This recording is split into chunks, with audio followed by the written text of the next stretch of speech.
Donc bienvenue à tous dans cette nouvelle vidéo. Pour ceux qui ne me connaissent pas, je m'appelle Damien Lamy, je suis le fondateur de Focus & You, qui est un centre de formation professionnelle pour accompagner les investisseurs immobiliers à faire des investissements rentables. Et j'ai travaillé au sein du système bancaire pendant plus de 14 ans, ce qui fait qu'on va, sur les parties bancaires, pousser pas mal les discussions quand on aborde les sujets. Aujourd'hui, dans ce live, on va regarder si l'immobilier n'a pas réellement baissé. Est-ce que l'immobilier peut réellement baisser?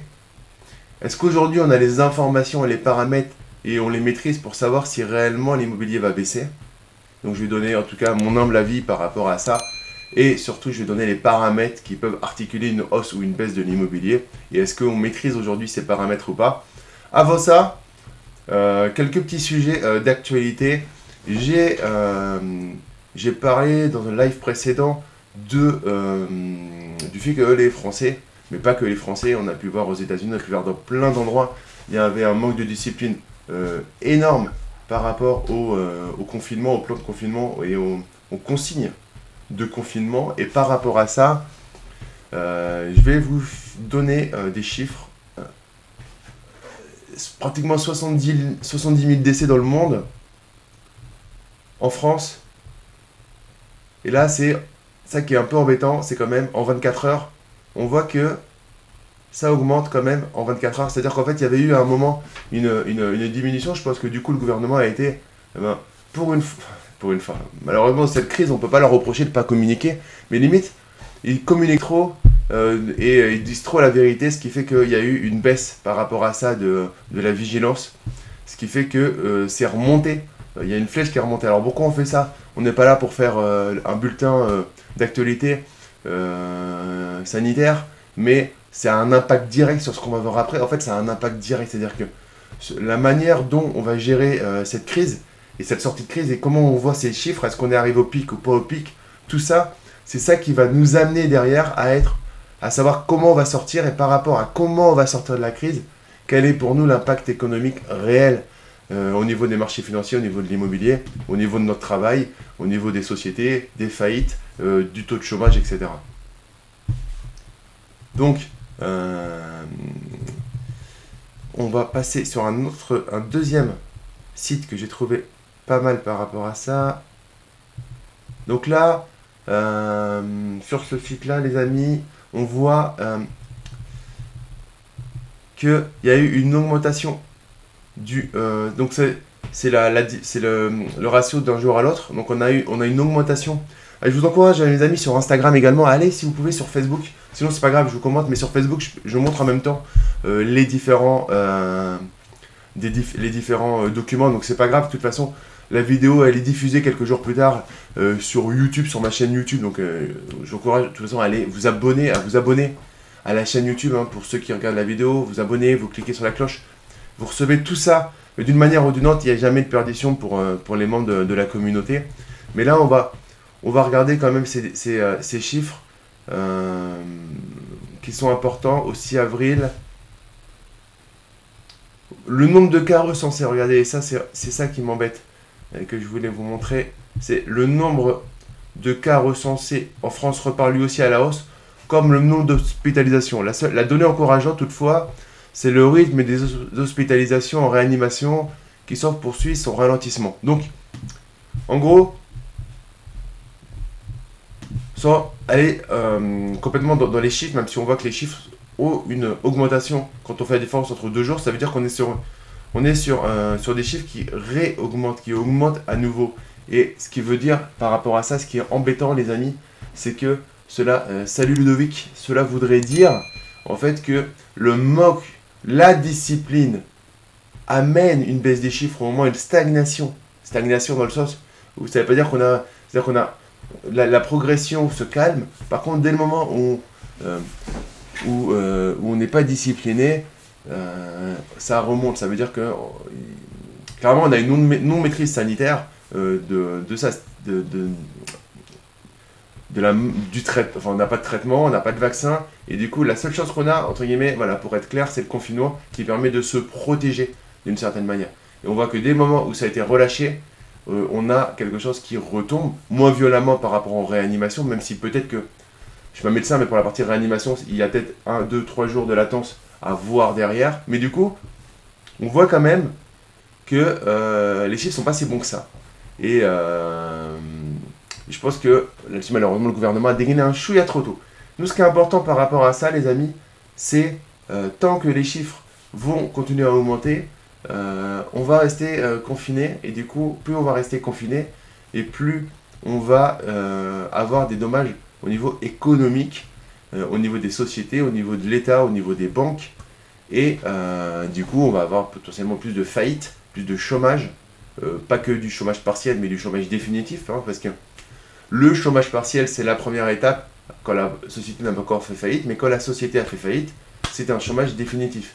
Et si le chômage augmente en flèche, on va voir tout à l'heure, mais il peut y avoir un impact pour ton immobilier. Donc, la prudence est de mise et le respect et la discipline est un facteur vraiment important pour nous, parce qu'on n'a qu'un seul intérêt, nous, entrepreneurs, investisseurs, c'est que ça reparte le plus vite possible. Donc, le rester chez nous est vraiment important, mais au-delà de ce sujet, c'est surtout, voilà, économiquement, l'impact d'une crise qui pourrait durer. Ça, c'est un. Numéro 2, si on sépare le monde en trois parties, la zone euro, si je reprends le chiffre qu'il y avait tout à l'heure, je vais reprendre le chiffre de tout à l'heure, tac, tac, tac. Alors ça c'est pour...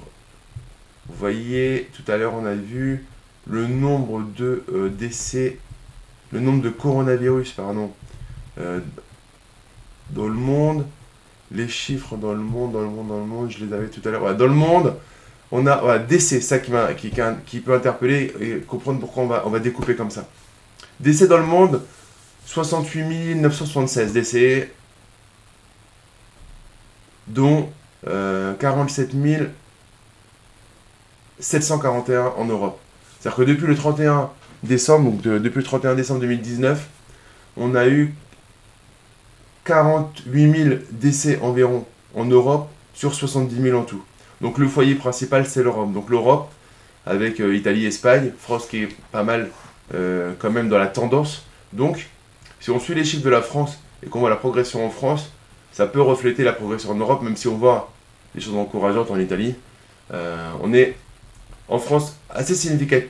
Je pense qu'on est assez significatif en France sur la sortie potentielle à un moment de la zone du confinement pour la zone euro. Parce qu'on a dégainé un peu tard, mais pas les plus tard. Donc sur une valeur médiane, on devrait être un bon patient pour voir quand est-ce qu'on va vraiment arriver à potentiellement aller vers un confinement. Ok. Par contre, on voit, et ça c'est inquiétant, on voit une autre zone qui est en train de plonger complètement dans le coronavirus, dans cette pandémie du coronavirus. Donc je vous l'ai mis là, tac tac tac. Et économiquement, c'est super important, c'est nos amis aux États-Unis. 1150 morts supplémentaires en 24 heures aux États-Unis, avec plus de 360 000 cas recensés, etc., etc. On a dépassé les 10 000 morts. Et par rapport à ça, troisième pays avec le plus de morts, alors bon, bien évidemment c'est un peu limite de dire ça, sachant que les États-Unis, il faudrait comparer à la population, donc on pourrait comparer les États-Unis, limite à l'Union Européenne et voir le nombre de morts par rapport à ça. Bon, c'est toujours la même chose. Par contre, malgré tout, les amis, il faut voir surtout la progression rapide aux États-Unis et le fait que aux États-Unis, ils sont quand même gouvernés par un président qui peut des fois prendre des décisions un peu étranges. Donc, les États-Unis sont vraiment pas sur la bonne courbe et on peut pas voir nous juste l'Europe sans voir les États-Unis qui vont plonger, peut-être avec un temps de retard encore, mais plonger encore plus dans cette crise-là, s'il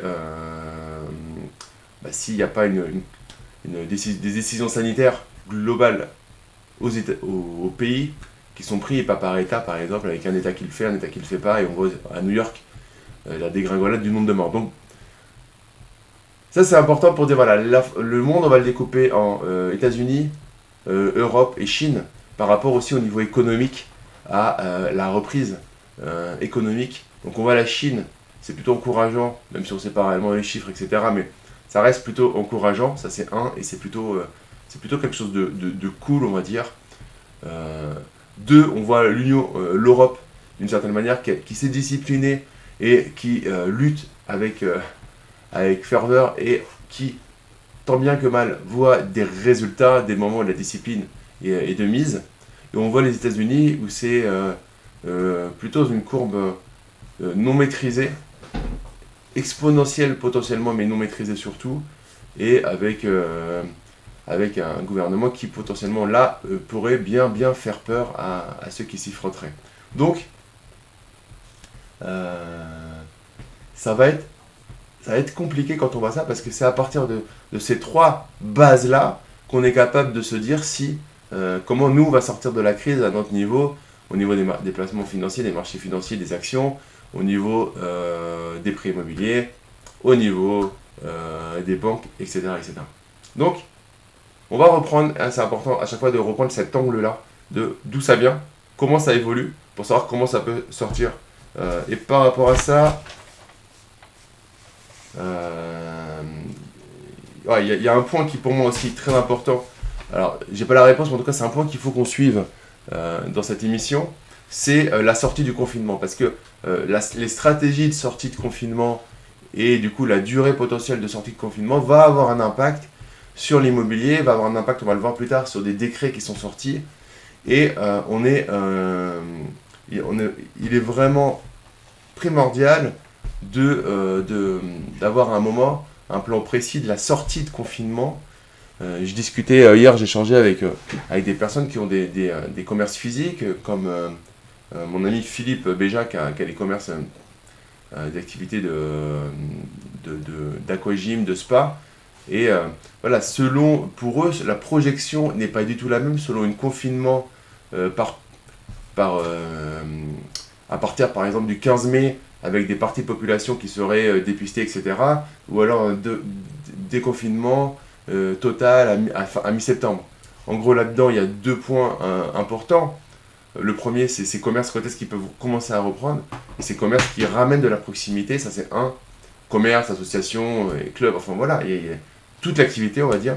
Et le deux, c'est aussi, est-ce que la saison estivale va être sauvée ou pas pour certains métiers.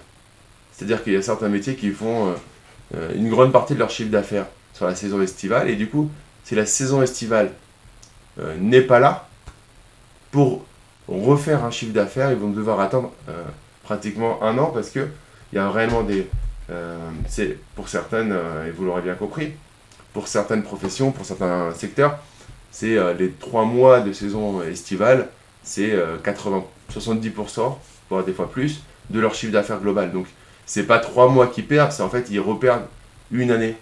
Sachant qu'ils n'auront pas déjà eu les ponts du mois de mai, par exemple, si on a un confinement limité en mai, il y aura les vacances de Pâques qui seront passées aussi à la trappe. Donc, c'est stratégique de voir cette sortie de confinement, quand est-ce qu'elle va arriver, comment elle va se mettre en place, et comment, derrière l'économie du tourisme et des secteurs du service, etc., vont réellement pouvoir repartir par rapport à ça. C'est 1 mois, 3 mois, 1 semaine, c'est quoi le délai pour faire repartir ces secteurs-là? C'est primordial, et on va le voir, nous, par rapport, là on va focuser ensuite sur l'immobilier, mais c'est primordial par rapport à l'immobilier. Donc, okay. Donc par rapport à ça, on va voir si, avec tout ce qu'on s'est dit de beau aujourd'hui, pour le moment, est-ce que l'immobilier va baisser ou pas? Alors on me pose souvent la question, Damien, j'ai signé ma promesse, Damien, je dois signer mon acte définitif, est-ce que l'immobilier va baisser? Est-ce que je vais avoir mon taux d'intérêt? Alors, mon crédit immobilier, alors ça c'est encore un autre sujet qu'on a déjà abordé, mais qu'on pourra aborder à nouveau. il y a plein de sujets par rapport à ça. Mais là, c'est est-ce que la baisse de l'immobilier va avoir lieu? Est-ce que Damien, on est au devant? Est-ce qu'on a déjà des prémices? Est-ce qu'il y a déjà des indicateurs? Donc, la baisse de l'immobilier, elle ne peut être actée que un certain délai après le moment où elle a commencé, réellement. Parce qu'il faut que des calculs officiels soient mis en place chez les notaires, au niveau des agences immobilières, etc. Des différents sites qui recensent les prix et qui sont assez sérieux. Donc il y a aussi des notaires, il y a meilleur agent. Et tout ça, pour l'instant, du coup, c'est impossible d'avoir officiellement une vue sur les baisses de prix de l'immobilier. C'est sûr. Il y a un autre point par rapport à ça qui est structurant, c'est on ne peut pas estimer une baisse de l'immobilier dans un marché qui est gelé et qui ralentit le volume. Avec le volume qui a baissé, on ne pourrait pas estimer aujourd'hui la baisse de l'immobilier. On peut supposer, salut Bertrand, on peut faire des hypothèses sur la baisse de l'immobilier, la hausse de l'immobilier, la stagnation de l'immobilier par rapport à des paramètres. Et ça, on va les voir. Par contre, on ne peut pas dire il y a une baisse de l'immobilier. Parce que pour dire il y a une baisse de quelque chose, il faut des éléments tangibles, avec des statistiques. Donc des statistiques, on peut les faire que sur un volume relativement important. Et tant qu'il n'y a pas ça, on ne peut pas s'amuser en fait comme ça à dire ouais, il y a une baisse de l'immobilier. C'est trop impactant.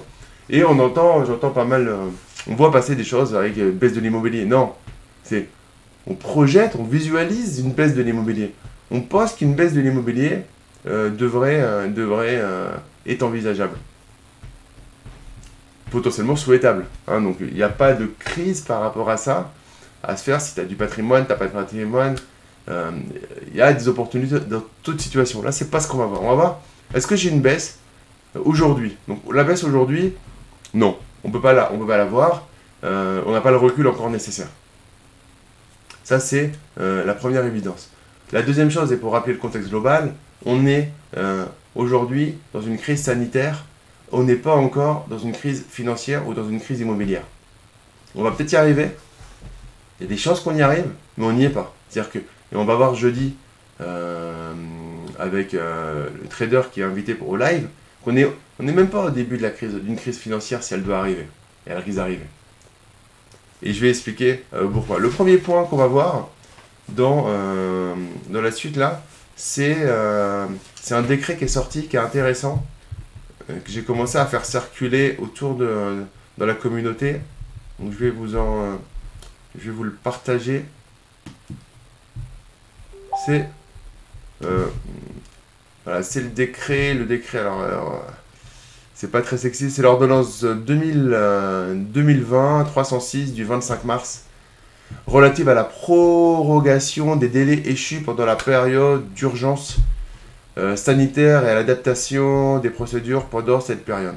Donc, alors c'est un décret, c'est une ordonnance, pardon. Donc, c'est encore soumis à, comme disent les Suisses, à votation.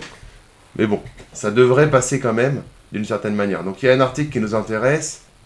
Donc, les astreintes, les clauses pénales, les clauses résolutoires, ainsi que les clauses prévoyant une déchéance, lorsqu'elles ont pour objet de sanctionner l'inexécution d'une obligation dans un délai déterminé, sont réputées n'avoir pas pris cours ou produit effet, si ce délai a expiré pendant la période définie au premier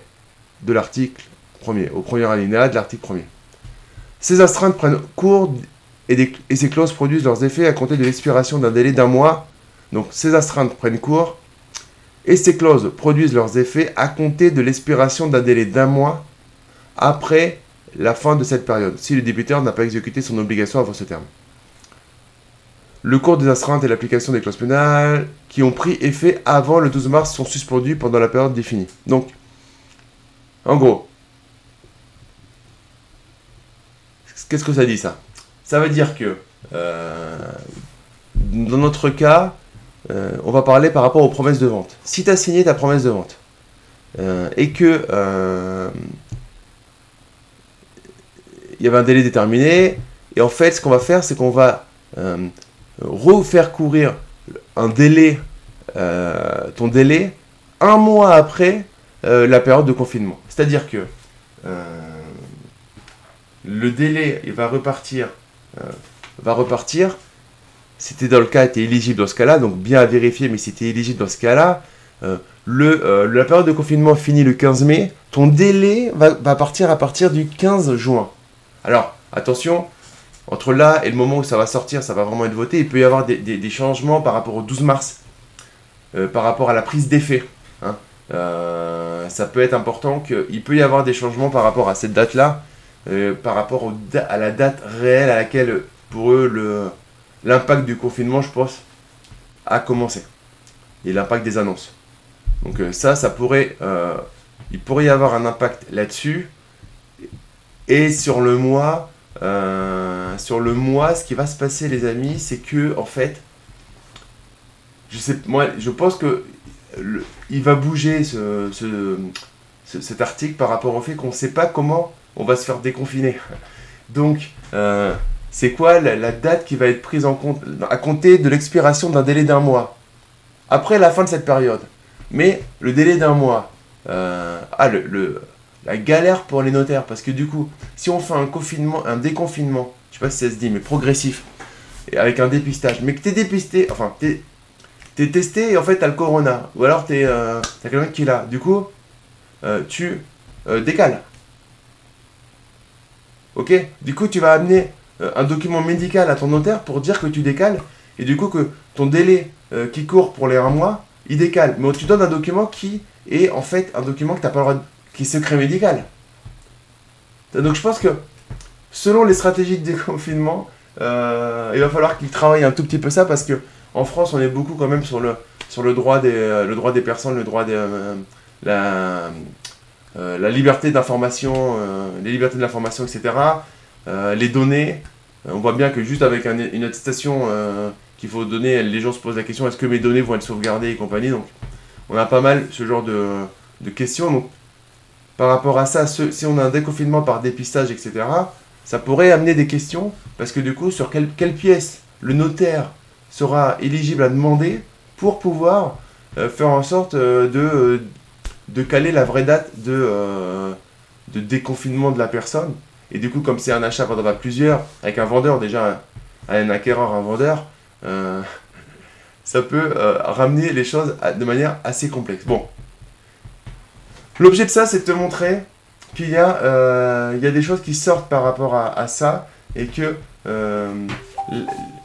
ça peut entraîner un impact sur la baisse de l'immobilier. Parce que tout ça, ça peut entraîner de geler, de saturer les notaires, par exemple.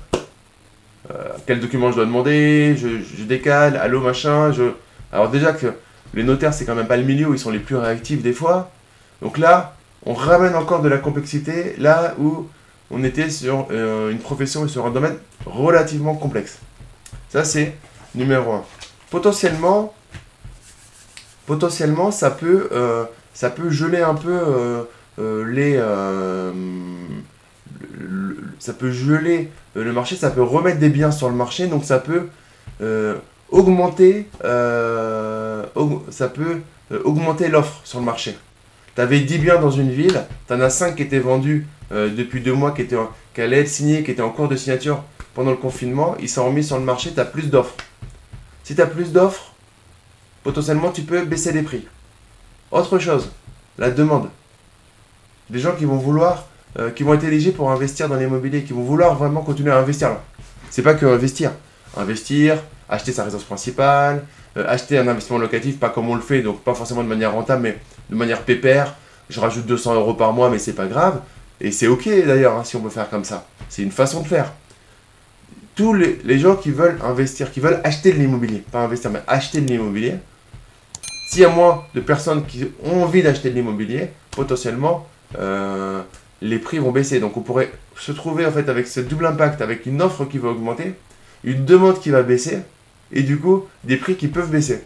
Une offre qui n'augmente pas, une demande qui baisse, les prix peuvent baisser quand même. Une offre qui augmente, des demandes qui stagnent, les prix peuvent baisser quand même. Donc on a plusieurs facteurs qui pourraient amener une baisse de l'immobilier, mais encore une fois, c'est pas aujourd'hui qu'on peut définir qu'il y a une baisse de l'immobilier. C'est certains paramètres à surveiller et qu'on va surveiller pour savoir s'il peut y avoir une baisse de l'immobilier. Derrière, il va y avoir les potentielles faillites. Parce que la vraie crise derrière, c'est les faillites qu'on va avoir. C'est-à-dire qu'en gros, la vraie crise qui arrive derrière le coronavirus, c'est les faillites de sociétés.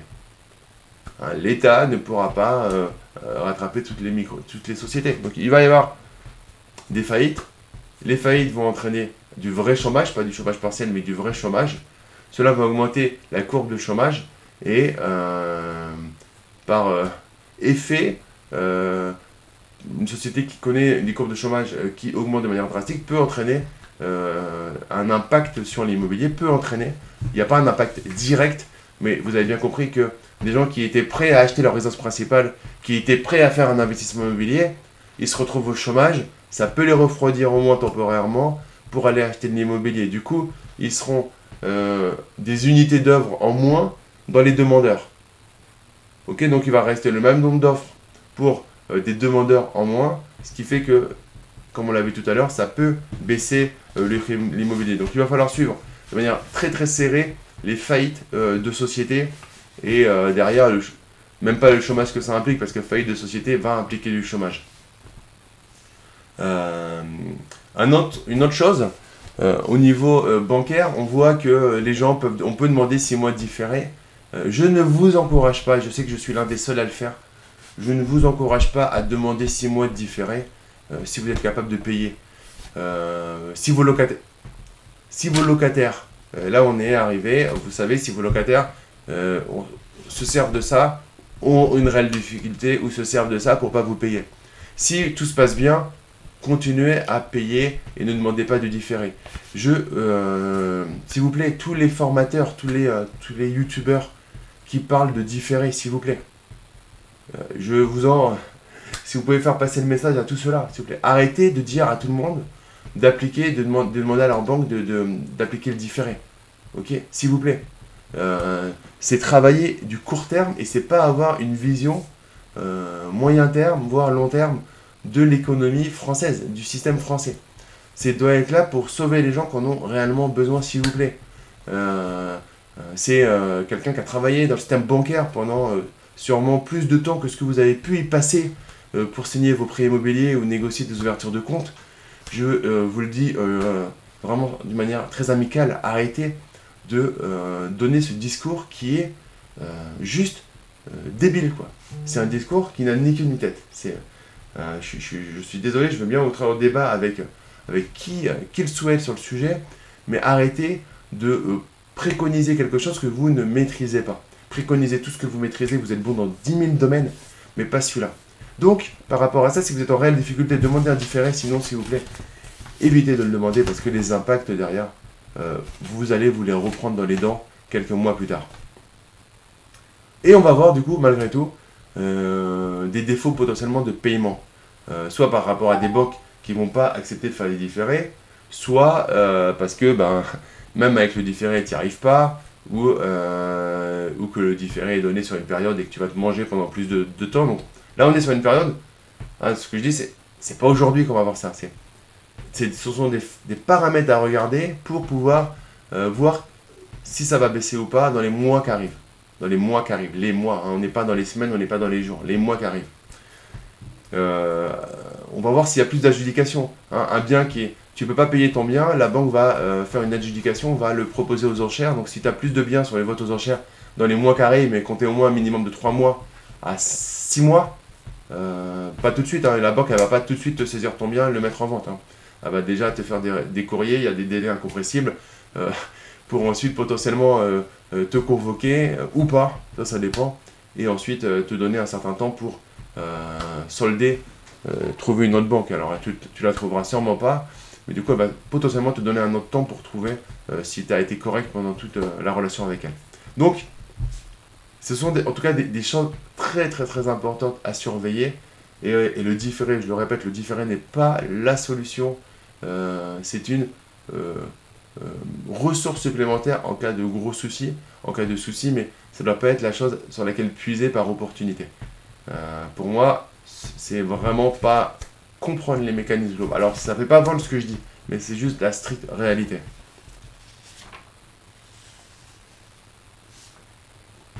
Alors, il y a d'autres choses qui peuvent avoir un impact sur la baisse de l'immobilier. C'est comment vont se comporter les banques face aux risques.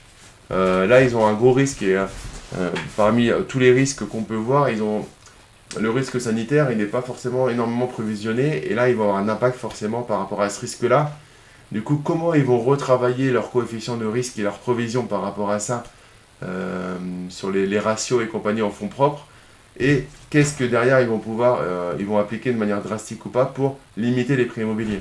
Si les banques limitent les prêts immobiliers, ça peut être une catastrophe pour le secteur immobilier, bien évidemment. Ce que je viens de dire est assez simple.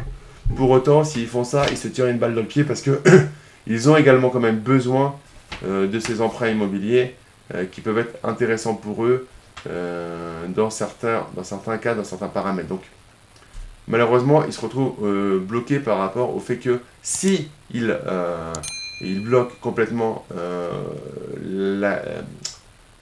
l'accès aux prêts immobiliers aux particuliers, aux entreprises, alors on va passer sur les particuliers, derrière, ils vont se retrouver bloqués parce qu'ils ont besoin de ces prêts immobiliers pour aller sur les marchés, etc. Donc, je pense que l'un dans l'autre, ce risque-là va être limité. Dans un premier temps, il devrait être relativement limité dès le moment où on va vraiment repartir. Deuxième point, on a une politique de relance qui fait que j'ai déjà vu passer quelques textes et je pense qu'on va être dans ce sens-là, que les conditions de resserrement, j'avais fait des vidéos là-dessus sur la chaîne. Donc sur la chaîne YouTube, tu scrolles un petit peu, tu vas trouver des vidéos sur les conditions de resserrement. Et ce que je te dis là-dessus, c'est toujours un peu de wait and see. Et par rapport à ça, je crois clairement que ils sont déjà revenus un petit peu en arrière. Et il va y avoir plutôt le contraire, une ouverture pour essayer de redynamiser le système économique plutôt que de massacrer l'ensemble. Parce que par effet ricochet, les fameux effets domino où tu bouges un truc et derrière tu as une chute en série de l'ensemble des facteurs, ils peuvent plus en tout cas se permettre d'être aussi serrés, dans un premier temps en tout cas. Donc, on ne sait pas si l'immobilier va baisser. Et ce qu'on sait aujourd'hui, c'est qu'on a des paramètres à surveiller. Surveiller les faillites des sociétés, le taux de chômage, la date à laquelle on va réellement sortir du confinement, surveiller États-Unis, Chine, Europe, surveiller déjà la France en Europe. On a dit surveiller les potentiels défauts de paiement qui pourraient se traduire au niveau des prêts par les ventes aux enchères qui augmenteraient. Et il faudra surveiller également la réelle mise en application du décret dont je vous ai parlé, qui, selon la manière dont il est appliqué, pourrait également ramener plus de biens sur le marché, donc augmenter la demande et augmenter l'offre, pardon, et du coup baisser l'immobilier si jamais tu as moins de personnes qui sont éligibles parce que les conditions d'accès au prêt par exemple sont un peu plus difficiles, où il y a plus de chômage, tu auras moins de personnes qui voudront des prêts immobiliers, qui voudront acheter, il y aura moins d'acheteurs, plus de vendeurs, et du coup on va potentiellement avoir une baisse de l'immobilier par rapport à ça. Aujourd'hui c'est pas le cas. Aujourd'hui, et ce que je dis là va mettre des semaines, des mois pour réellement se quantifier. On ne peut pas du jour au lendemain parler de baisse dans un marché qui est à l'arrêt. On peut parler de situations compliquées. Yes Clément, wait and see. Dans un premier temps, wait and see. Après, j'ai envie de dire wait and see pour cette partie-là, et pour le reste, bien évidemment, continuer à se former. Et nous, on se retrouve très vite pour redécrypter encore cette actualité et voir les impacts sur une nouvelle thématique tranquillement. Donc, je vous souhaite tout simplement de passer une excellente journée N'hésitez pas à mettre des commentaires sous la vidéo si vous avez des questions, j'y répondrai avec grand plaisir. Et si vous êtes restés jusque là, les amis, mais lâchez des likes, partagez cette vidéo à vos amis et on se retrouve très vite. À très vite. Ciao.